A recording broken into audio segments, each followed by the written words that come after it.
everyone, welcome back to the Tox Lab. I'm Rebecca. I'm Rob. So this week on the Tox Lab, we're looking at the surprisingly sinister side of slushies. The distant cousin of the frozen margarita. Ooh. Or the extended relative of the sorbet. I could really go for a frozen margarita right about now. This week we're going to be looking at the darker side of that frozen beverage that children have enjoyed for the last 70 years or so. Is it really that long? Believe it or not, it is. What's your earliest memory of a slushie? Ooh.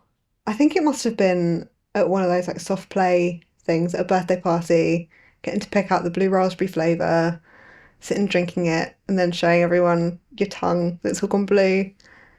That's probably my earliest memory. What about you? Very similar, actually. A birthday party. It wasn't a soft play, it was a bouncy castle at a council leisure centre. Nice. And there was like a cafe overlooking the running track, and I remember having a slushie then. And like you, I think I went for a blue one.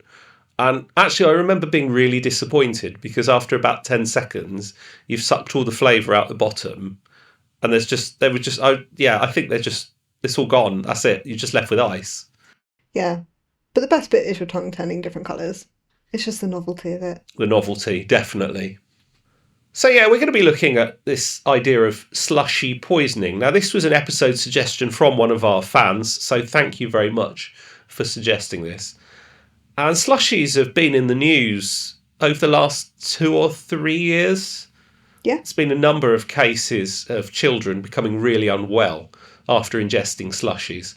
And so we wanted to have a look at that phenomena and explore what was going on with some of these cases. But before we get into that, I did want to jump in on the history of the slushie. Mm-hmm. So the history of the slushie dates back to the 1950s. And a man called Omar Nedelik, I'm possibly pronouncing his name wrong, who had a faulty soda machine at his restaurant, kept going wrong. So he ended up keeping his soda in the freezer, and remarkably his customers loved this semi-frozen soda that was being served, and he eventually marketed the idea and produced the world's first slushy machine. Very cool. That was awful. Did you mean to say that? And so, yeah, the history of slushies really went from there, 1960s to the 1980s. You would see them at sort of corner shops and cinemas, and kind of everywhere culturally, weren't they? You know, they have like, on The Simpsons, they have their squishies, and, you know, they kind of get ingrained in culture. But something has changed more recently, hasn't it? So, to create that classic slushy texture, you need something to stop the liquid from freezing completely solid. And a great way of doing that is to throw in a load of sugar. But since the sugar tax in 2018 to try and combat childhood obesity, glycerol has been used as a substitute for sugar in slushies to create that classic texture that we all know and love. Yeah, so the reason that slushies stay in this sort of semi-frozen state is because if you add something like sugar or glycerol, it lowers the freezing point of water and stops it freezing at 0. So you can essentially super cool it. If you get that balance between the liquid and the ice right, you can create this semi-solid consistency, which is what slushy machines do. So we used to use sugar. Traditionally, the original recipe, sodas in the 1950s being put in the freezer, and subsequent versions, very high in sugar to create that slushy effect. Yep. And more recently, we've started using glycerol as a sugar substitute. And it was only when the sugar was removed and the glycerol was added did we start to see these cases, didn't we, of slushy poisoning, in inverted commas. So there have been a couple of cases of so-called slushy poisonings that have hit the news in the past couple of years. So some of the more publicised cases, there were 2 in Scotland, one in 2021 and one in 2022, affecting children. I think one of them was 3 and one of them was 4, had both consumed slushies and then had experienced symptoms including nausea, loss of consciousness, headaches, hypoglycemia. One even had a seizure. And it was all put down to slushies being the culprit. And there have been some subsequent cases throughout the UK, so some in Birmingham, Dublin, London, Newcastle, Manchester, all patients presenting after consuming slushies. And we're not really sure why. They've ruled out all the sort of weird inherited metabolic disorders that could be causing these symptoms after a glycerol load and consuming these slushies, but no one quite knows why. So all of these patients presented with symptoms following ingestion of slushies, Yeah. but the actual mechanism isn't known. So let's chat a little bit about glycerol. Glycerol isn't inherently poisonous, right? No. It's a natural byproduct of metabolism. Your body creates it when it breaks down triglycerides. And so it's not inherently toxic, it's a sugar alcohol. But what's happening here is we're giving fairly large amounts of glycerol to probably very small people. A lot of these are children. In fact, they're all children that have been symptomatic, aren't they? Although I do have an adult friend who now cannot tolerate slushies. Since they changed the recipe, he gets nausea. Doesn't end up in hospital or anything like that, but he does still suffer ill effects. In other words, there seems to be some people that get unwell following these big glycerol loads. So worst case scenario, slushies can have up to 50 grams a litre of glycerol in them. That's quite a lot, and possibly more than the sugar that the original ones had, gram for gram, Possibly, which is quite terrifying. And unlike artificial sweeteners, where you can make a drink much sweeter by using very low amounts of these very, very sweet chemicals, because of the nature of a slushie, you need to use a significant quantity of something to cause that freezing point depression, which is why we've ended up where we are with this large amount of glycerol in these slushies. So you talked a bit about inborn errors and glycerol metabolism. Are you able to talk us through a bit of the glycerol pathway and where we think it might be going wrong? So if we think back to that horrible, I'm sure most of you have seen on a wall in a science lab at some point in your life, a horrible, really complicated pathway of human biochemistry and metabolism. So glycerol can be used as an alternative fuel source during times of fasting. And glycerol, along with other things like amino acids, can be converted back into glucose to be used as that essential energy for tissues that require glucose. And to do this, lots of different enzymes are involved in this pathway. And some people can have partial deficiencies or full deficiencies of these enzymes, which can then lead to build-up of intermediate products, and therefore you don't get the production of glucose. In other words, a very large glycerol load, supraphysiologic glycerol load, can stress this pathway, and in certain individuals, possibly you get a build-up of metabolic intermediates, and those metabolic intermediates can inhibit the formation of glucose from that pathway. Yeah, so because this pathway isn't going to completion, we're not getting that production of glucose, which is why potentially some of these children are presenting with hypoglycemia. And that could also be a reason why these children are having seizures. They could be hypoglycemic seizures, but they might also be due to the large osmotic load that glycerol has. So basically, glycerol is going to draw water out of cells into your blood, and that can cause a dehydration in your brain, so cerebral dehydration, which can then also trigger a seizure. So it could be multifactorial, we just don't know.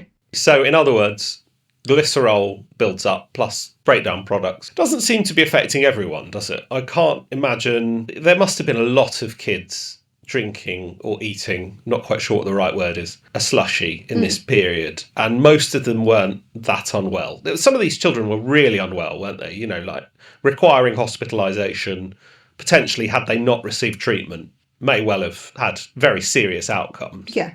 And it didn't seem to be affecting everyone. So there is possibly some genetic predisposition, some polymorphisms perhaps in some of those intermediate enzymes. Not sure we quite really understand. No, and I can't imagine. A lot of these children were referred for very extensive genetic and metabolic investigations to try and work out what's going on. So I can't imagine their full enzyme deficiencies. They must be very minor that we can't necessarily pick them up on routine analysis. Yeah, because there are like cases of symptomatic glycerol kinase deficiency, for example, aren't there? And these patients sometimes present in really early childhood and do really quite badly without treatment. Yeah. So, yeah, you're right. Clearly, there's not sort of that degree of metabolic disease in the background. But perhaps there is a sort of susceptibility to this really, really supraphysiologic glycerol load. And it has led the Food Standards Agency to recommend that slushies aren't given to children under the age of 4 because they believe that some of this effect is due to body weight and being able to cope with the glycerol load. So one of the enzymes that can be affected in the gluconeogenesis pathway is fructose 1,6-bisphosphatase. And it's the enzyme that's responsible for converting fructose 1,6-bisphosphate into fructose 6-phosphate. So when glycerol is given, you get an increase in these phosphorylated 3-carbon sugars, which can lead to a decrease in phosphate and therefore prevent production of ATP. But because these 3-carbon sugars can't progress in the pathway, they can get converted to pyruvate and lactate, which can lead to a metabolic acidosis, which I believe might have been one of the effects A lactic acidosis. in some of these children. And you can also get an increase in acetyl-CoA, which can lead to the production of ketones. Again, contributing to acidosis, presumably. Yeah. You also get altered ratios in the NAD plus NADH ratios, don't you? Yeah. And that too could potentially be leading to some of these issues. Yeah, so with a large amount of glycerol, you'll get an increase in the amount of NADH being produced, which will drop your NAD to NADH ratio, which can in turn inhibit gluconeogenesis, glycolysis, the TCA cycle, which can also lead to this transient hypoglycemia and lactic acidosis, which we are seeing. So treatment really is just managing the symptoms, isn't it? And possibly replacing the glucose. Yeah. And waiting for this metabolic load to be metabolised, essentially. Yeah. We couldn't find any actual published case studies of the children suffering from this glycerol toxicity following slushies. But we did manage to find a published case study, didn't we, of glycerol toxicity? Yes, so this one is a bit of a strange one, and I found it quite interesting. So a 42-year-old male presented to A&E after drinking 600 millilitres of vanilla essence. That sounds disgusting. It's a ton of vanilla essence. Like, if anyone out there bakes, it's just, you're using like 5 mils at a time. It must have had an absolute stash of it. And it was hypothesised this gentleman suffered from alcohol use disorder, and some vanilla essence formulations contain an ethanol content between 30 and 40%. So it was hypothesised that he was drinking the vanilla essence as a way of becoming intoxicated. But some formulations of vanilla essence use glycerol. The cheaper ones. The cheaper ones. They're not so nice ones. Don't come for me if you really like the glycerol vanilla essence. But yes, but some of them do use glycerol instead of alcohol. So he presented to A&E with tonic-clonic seizures, sluggish pupils, urinary and fecal incontinence. He had sinus tachycardia. He had a raised lactate of 21 millimoles per litre. His blood glucose was slightly raised at 12.4, but his ethanol wasn't really up. So they were kind of thinking that it probably wasn't traditional like alcohol ingestion that was causing these symptoms, and that it was something else. He required quite a lot of treatment. So he was given IV midazolam, which is a benzodiazepine, and levetiracetam, which is an antiepileptic, to try and treat his seizures. In the end, he had to be intubated because these weren't working as traditional treatments. Lab tests also showed that he had a raised serum osmo with a raised osmolar gap and a raised anion gap. And so we're thinking something was going on, and they were querying toxic alcohol ingestion. So methanol or ethylene glycol or something like that. Yeah. So there are a few treatments that are quite common for toxic alcohol ingestion. So one of them being a drug called fomepizole, which is quite expensive, not always readily available, and in this case it wasn't.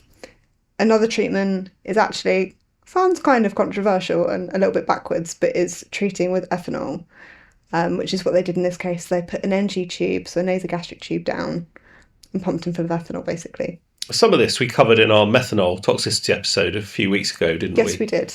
So go check that out if you want some more background on the pathways.